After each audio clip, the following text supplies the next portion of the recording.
selamat pagi Ibu. Sebelumnya perkenalkan saya Dr. Elis Sadet sebagai dokter yang menjaga poliklinik pada pagi hari ini. Sebelumnya apakah benar ini dengan Ibu Sofiha? Ya, benar. Baik Ibu, di sini umurnya Ibu apakah benar ini 19 tahun? Baik. Untuk sebelumnya ini saya akan izin menanyakan untuk melakukan anamnesa atau menanyakan seputar lebih lanjut mengenai Ibu. Apakah Ibu bersedia? Bersedia. Baik Ibu, ini saya ingin izin bertanya Ibu. Untuk sebelumnya Ibu apakah sudah menikah? Belum ya. Untuk sebelumnya ada riwayat melahirkan atau keguguran? Tidak ada ya. Baik, untuk selanjutnya apakah Ibu sedang hamil? Enggak. Bu, baik. Selanjutnya untuk pekerjaannya Ibu sendiri apa ya, Bu? Jadi pekerjaan saya mahasiswa ya. Untuk hobinya, saya suka minum teh. Baik, Ibu Sofi suka minum teh ya. Untuk sebelumnya gejalanya Ibu Sofi datang ke poliklinik itu karena apa Ibu? Tadinya saya ini rasa agak pusing sih, terus saya lihatnya kulit saya kok agak pucat gitu ya. Terus akhir-akhir ini saya gampang capek gitu, gampang lelah. Baik, untuk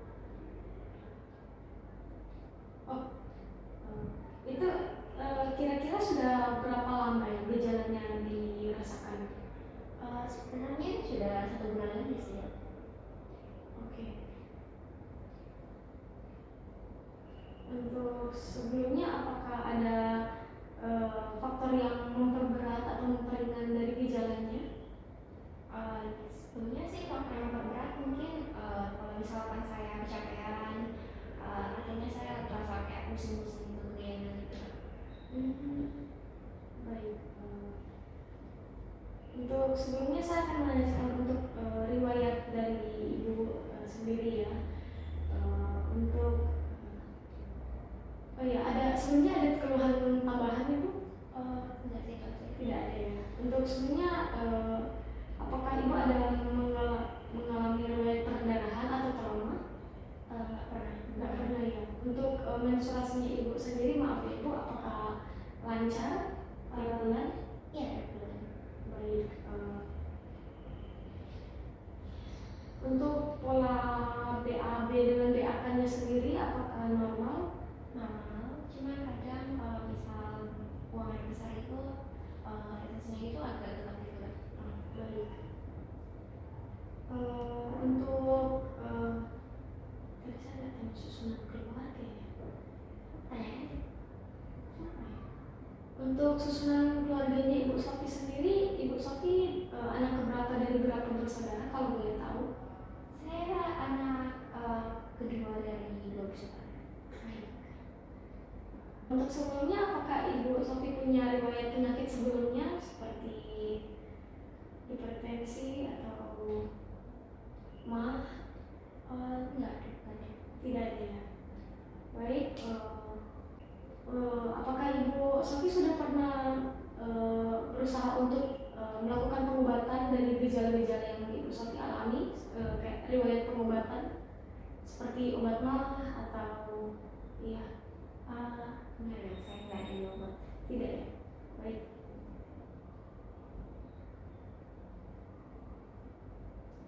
Apakah keluarganya Ibu Sofi ada yang pernah mengalami hal yang serupa?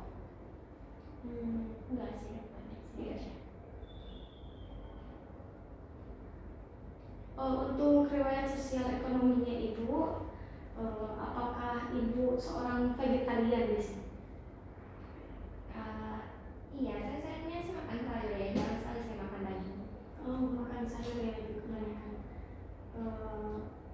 Apakah ada kebiasaan yang tidak normal untuk makanan sehari-harinya Ibu Sofi?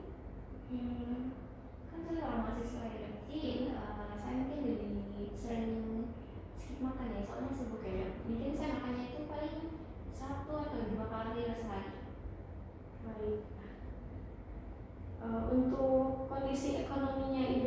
sendiri, apakah Ibu Sofi ada bekerja part time atau dikasih orang tua? Untuk keuangan sih dikasih orang tua ya per bulan.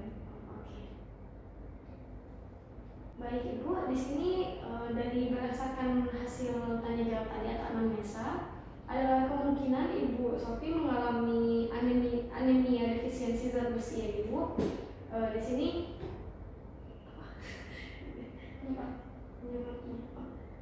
yang di sini ini disebabkan karena kebiasaan Ibu Sofi yang suka minum teh tadi, dan Ibu Sofi juga jarang makan daging ya tadi, lebih banyak ke sayur-sayuran, dan juga makannya 1-2 kali sehari.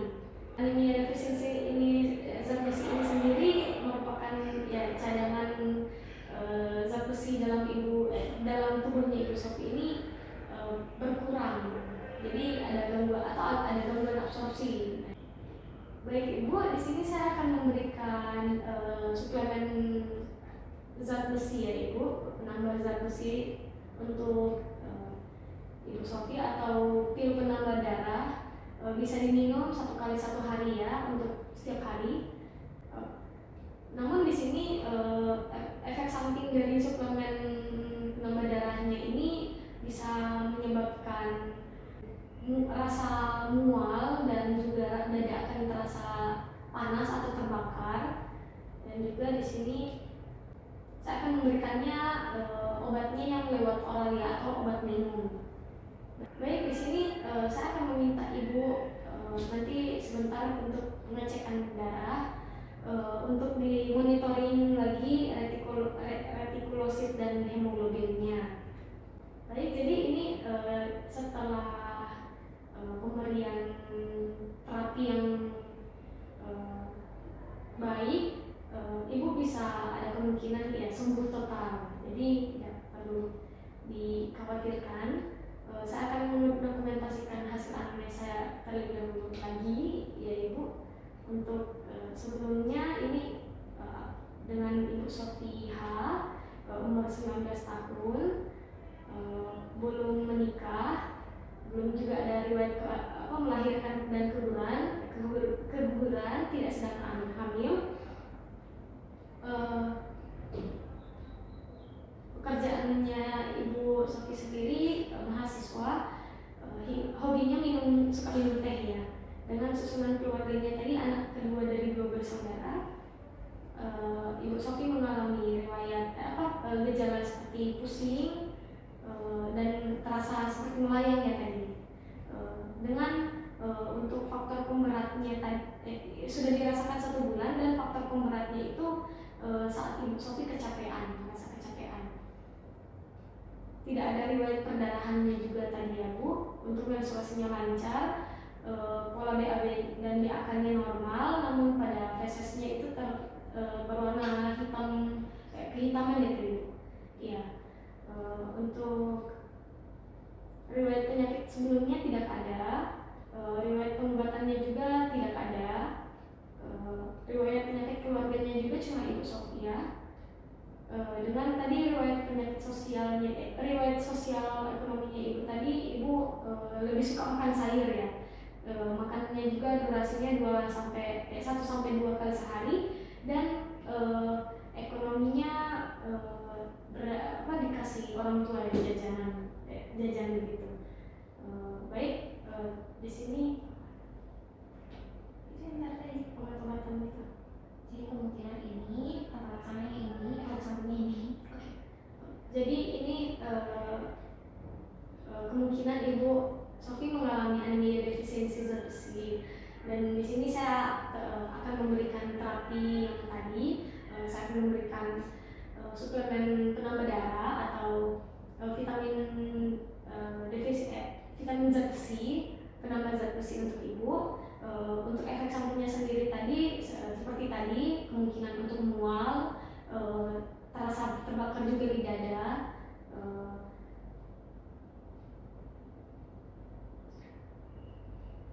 minumnya secara oral dan bisa diminum selama 1 kali 1 hari Ibu. Untuk sebelumnya apakah ada pertanyaan? Minumnya itu setelah makan atau sebelum makan? Minumnya bisa sebelum makan ya Ibu. Ya, sebelum makan. Oke. Iya. Baik, apa ada pertanyaan lagi? Enggak. Baik, ini sudah baik, sudah selesai Ibu. Terima kasih banyak Ibu. Makasih ya.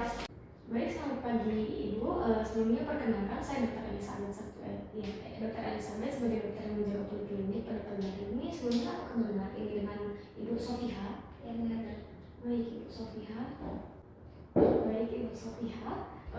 Di sini untuk sebelumnya saya ingin menanyakan, saya akan izin melakukan anamnesa atau menanyakan seputar terlibat tentang Ibu. Untuk sebelumnya apakah Ibu bersedia atau keberatan? Iya. Bersedia ya Ibu, oke. Oke, untuk sebelumnya apakah saya bisa tahu usia Ibu Sofi sekarang sudah berapa tahun? Saya 19 tahun. 19 ya. Baik Ibu, untuk selanjutnya saya akan menanyakan lebih dalam untuk riwayat penyakitnya Ibu sekarang sedang mengalami apa ya Ibu? Bisa datang ke poliklinik.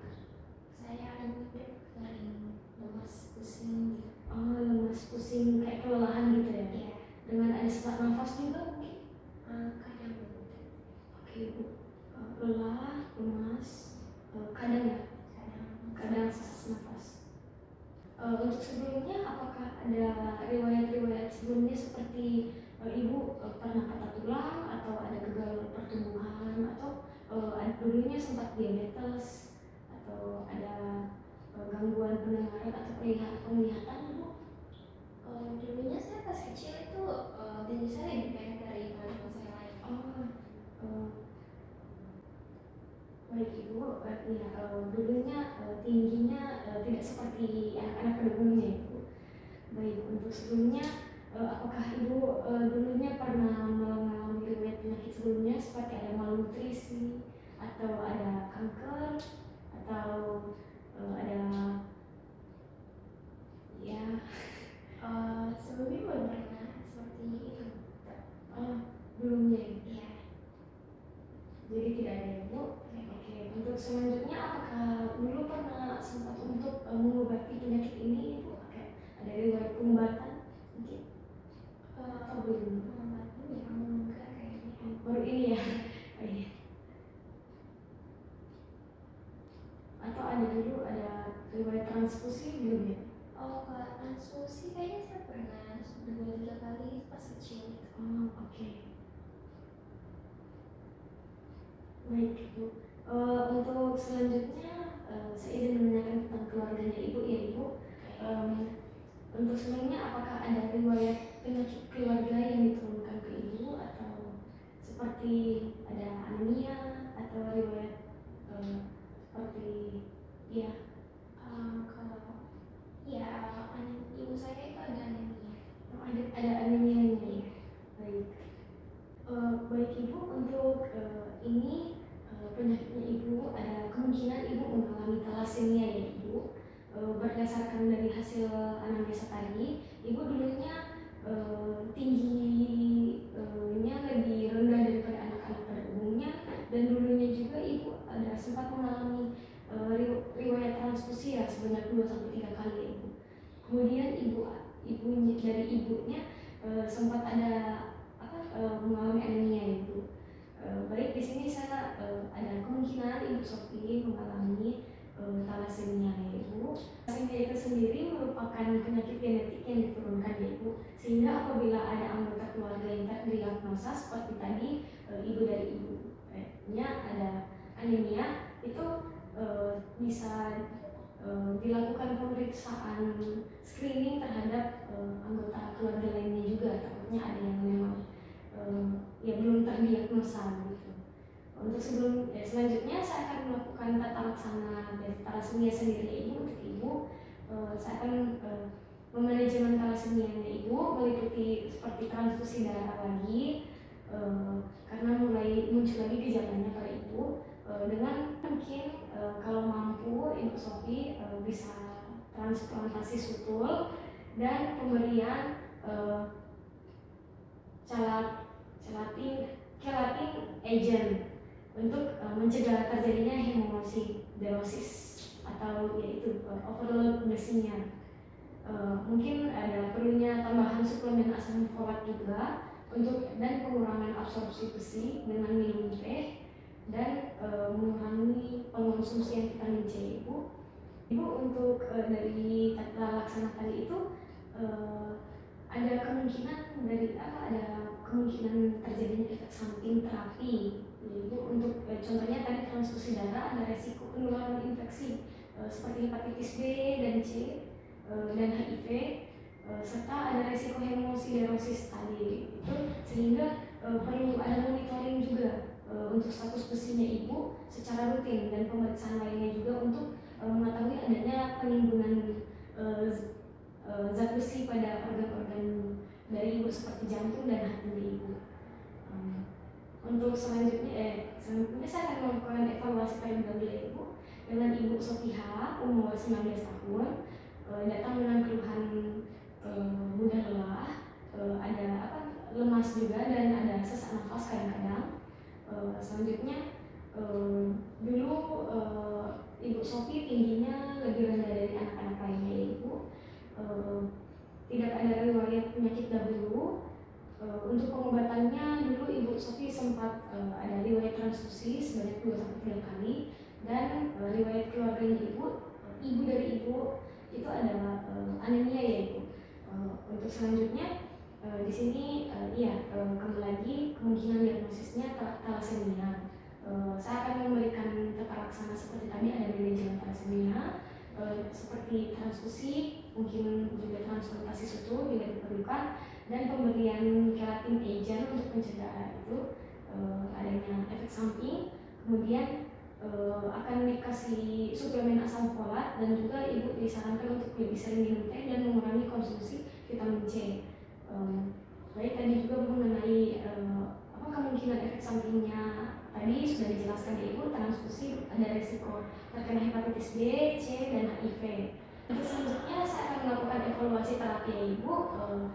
Untuk keberhasilan terapi itu bisa dicatat sebagai adanya pencapaian kadar Hb yang optimal karena pasien karena ibu yang tidak mendapatkan terapi maksimal terus pasien yang karena kalau misalnya tidak mendapatkan terapi yang maksimal itu bisa menyebabkan kegagalan pertumbuhan. Untuk monitoring resiko hemosiderosisnya itu akan dilakukan pengukuran status zat besi tadi seperti tadi ya ibu secara rutin dan pemeriksaan lainnya untuk mengetahui adanya penimbunan zat besi pada organ-organ seperti yang tadi jantung ibu atau liver ibu atau hati. Untuk selanjutnya prognosis thalassemia-nya ibu akan baik jika terapinya sesuai ya ibu. Selanjutnya saya akan melakukan dokumentasi hasil anamnesis. Saya akan mencatat beberapa ini pada rekam medis.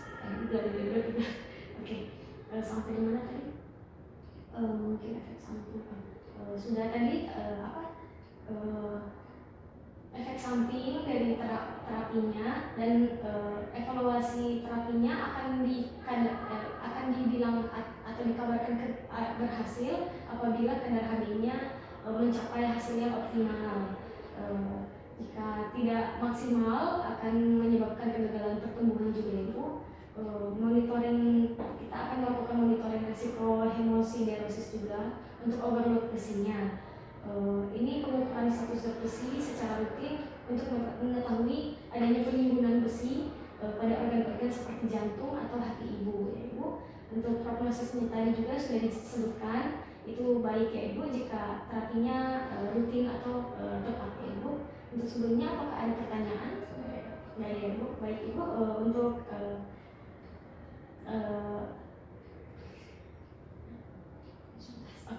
baik ibu untuk konsultasinya sudah selesai ya ibu. Terima kasih ibu. Terima kasih.